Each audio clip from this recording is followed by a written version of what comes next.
Simply fill a coffee mug halfway up with cold tap water. Doesn't have to be exact. Grab a splash of vinegar, just about a tablespoon or so. Crack an egg.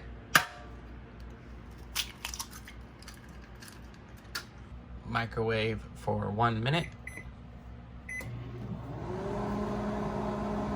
Remove from microwave, and you have a perfectly poached egg.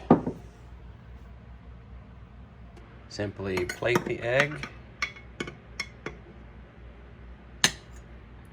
I like to put salt, pepper, bacon bits, and cheese on mine. Cut open and enjoy.